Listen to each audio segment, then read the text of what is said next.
Hi everybody, we are winding down here, so today what I want to cover briefly are those conclusions. I find that with students, what I hear most is it's just kind of a wasted paragraph. It's just kind of a regurgitation of the intro.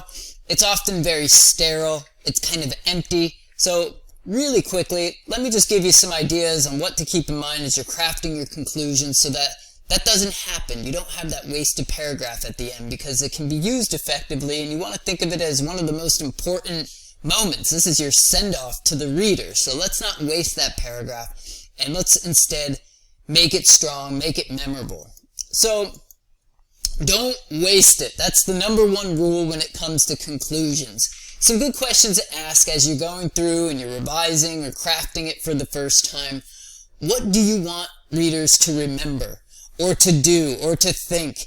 There must be something you want to leave them with. If they were to read, let's say you had to write a 15-page paper, this is the last send-off, what is it in their minds that you really want to stick with them as they walk away from it and that they can think about tomorrow when they move on with their life? What is that moment? How can you phrase it in a way that would be memorable? Are there any relevant moving quotes that you could weave in? Sometimes that's a good way to shake up the conclusion, to give it some more life, to breathe some more life into it. But you want to make sure that the quote is coming from someone, that has some prestige. The quote is relative, it's related to your topic, and strong. It's a real strong send-off, and it helps the paragraph rather than just serve as filler. And then you want to make sure, are you simply restating your intro? I know this is so tempting, and it's kind of, ingrained in us when we write these school-type papers where, we just kind of, by paragraph essay model that we're indoctrinated with, that's what we do. But that's not true. Not anymore, right? We're academic writers, we're college-level writers, we're throwing away those old ways of thinking. So don't just, this is in conclusion, right? I bet you've used that phrase. We all have, but you can do better than that. You can shake it up and make it more interesting with those quotes. And then maybe there's a story.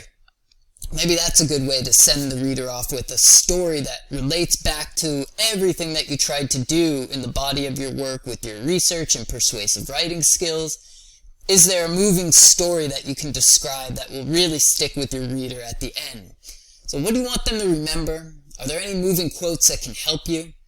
Don't restate that intro. Don't make it intro number 2, in other words. And are there any good stories that will really stick in your readers' minds? Avoid that dry, repetitive language, and be fresh and original. That's really the two big words that I want you to keep in mind when you dive into your conclusions. It's not a waste of a paragraph. It's not an empty paragraph. It doesn't have to be just a regurgitation of intro paragraph. This is something new. It's something fresh. Make sure to use it well, and hopefully those few questions I just posted will help you make your last send-off memorable to your readers. Okay, everybody, good luck. Let me know if you have any questions.